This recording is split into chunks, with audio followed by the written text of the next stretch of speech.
Occasion ఏదైనా location ఎక్కడైనా తెలుగువారి వేడుక అంటే ఆలివ్ మిఠాయి ఉండాల్సిందే. మరి ఎందుకు పులివెందల్లో మీ జోక్యం అవసరం లేదు అని బీటెక్ రవి గారు అంటున్నారు అనేసి అంటున్నారు? చెప్పి నా అవసరం లేదు, అవసరం లాంటి నేను ఎందుకు పోతా ఇప్పుడు? ఓకే ఓకే, ఎమ్మెల్సీగా మీరు వెళ్ళారులేండి. జోక్యం అంటే ఎమ్మెల్సీ అంటే తెలుగుదేశం పార్టీ అంది. ఓకే. జోక్యం ఏం దాని ఏముంటుంది? కానీ రకరకాల రాజకీయపరమైన సమస్యలు వస్తాయి బహునాయకత్వం ఉంటే. అంటే మొత్తం మీద తీసుకుంటే పులివెందల్లో టీడీపీలో ఉన్న అనైక్యతే వైసీపీకి బలము అని అంటున్నారు కదా. అనైక్యత అనే దానికి కొంతమంది వ్యవహార శైలి కొంత ఇబ్బందికరంగా ఉంటుంది కొంతమందికి. ఇప్పుడు కొంత హయాన్నెస్గా ప్రవర్తించాలనేటప్పుడు కొంతమంది కార్యకర్తలు హట్ అయ్యే పరిస్థితి వస్తుంది. దాన్ని ఎవరైతే మనం అభ్యర్థులుగా పోటీ చేస్తూ ఉంటామో వాళ్ళందరినీ సమన్వయం చేసుకుంటా పోరా. మందేమి లిమిటెడ్ కంపెనీలు కాదు కదా, ప్రజాస్వామ్య పార్టీలు. ఇవన్నీ జాగ్రత్తగా ఒకరు ఎక్కువ ఒకరు తక్కువ అనేది కాకుండా ప్రతి ఒక్కరూ 100 రూపాయల సభ్యత్వం ప్రతి ఒక్క తెలుగుదేశం పార్టీ కార్యకర్త కానీ ముఖ్యమంత్రితో సమానమనే మనం భావించుకొని మనము ముందుకు అందరినీ కలుపుకోకపోతే సక్సెస్ అవుతాం. ఎక్కడికైనా పులివెందులనే కానీ పులివెందుల నుంచి ఇచ్చాపురం వరకైనా కానీ అందరినీ కూడా కలుపుకొని పోయినప్పుడే విజయం సాధిస్తారు. ఖచ్చితంగా సక్సెస్ సాధిస్తారు. ఇది బాగానే ఉంది. ఇప్పుడు జగన్మోహన్ రెడ్డి గారు ఇక్కడ రాజీనామా చేస్తే టీడీపీ జెండా పాతుందని చెప్తున్నారు కదా. మళ్ళీ ఈ 2024 ఎన్నికల్లో ఎందుకు పాతలేకపోయారు మీరు? సార్ 2024 వరకు జగన్మోహన్ రెడ్డి గారు ఇక్కడ ముఖ్యమంత్రి, రాష్ట్రానికి ముఖ్యమంత్రి. ఇది ప్లస్ చాలా గ్రామాల్లో మా తరపున అంటే వాళ్ళకుండే అధికార బలం కావచ్చు, పోలీసులు ఏకపక్షంగా వ్యవహరిస్తడం కావచ్చు, చాలా గ్రామాల్లో భయపడిపోయి మాకు తెలుగుదేశం పార్టీకి అండగా బయటికి రాలేని పరిస్థితుంది. కానీ ప్రశాంతమైన వాతావరణంలో అన్ని గ్రామాల్లో ఓటింగ్ జరిగింది. ఎవరి ఓట్లు వాళ్ళు వేసుకున్నారు.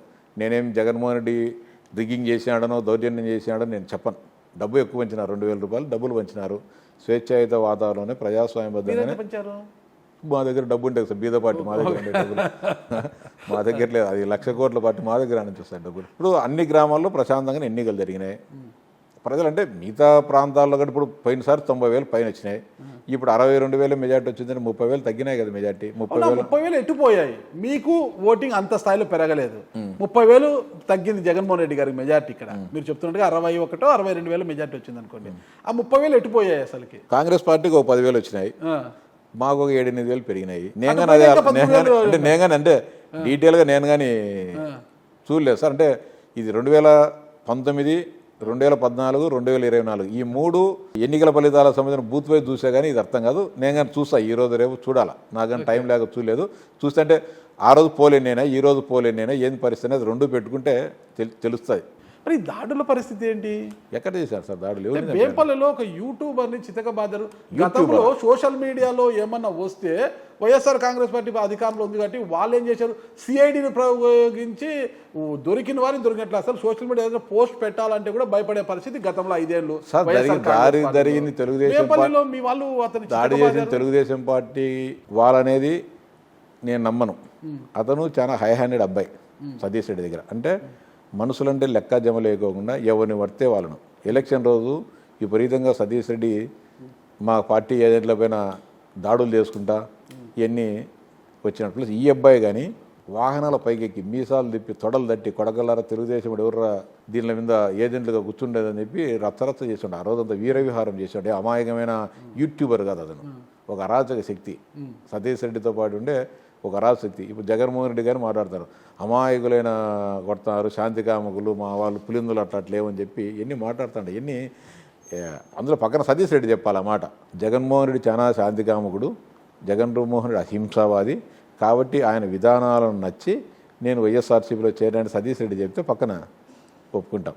ప్లస్ అది కానీ చెప్పాలి, వేలుపుల సంఘటన అప్పుడు కానీ కాంగ్రెస్ పార్టీ కానీ వైఎస్ఆర్ కుటుంబానికి కానీ ఎలాంటి సంబంధం లేదు. నేనే తుపాకీ తీసుకొని కాల్ చేసిన కాంగ్రెస్ వాళ్ళను అని చెప్పాలి. ఇప్పుడు ఆయన అంటే జగన్మోహన్ రెడ్డి అహింసావాది, శాంతికామకుడు, ఎప్పుడు నేరాలు ఘోరాలు చేయలేదు, ఎన్నికల ముందు కానీ ఎన్నికల తర్వాత కానీ హింస చేయలేదని ఆయన చెప్తాం.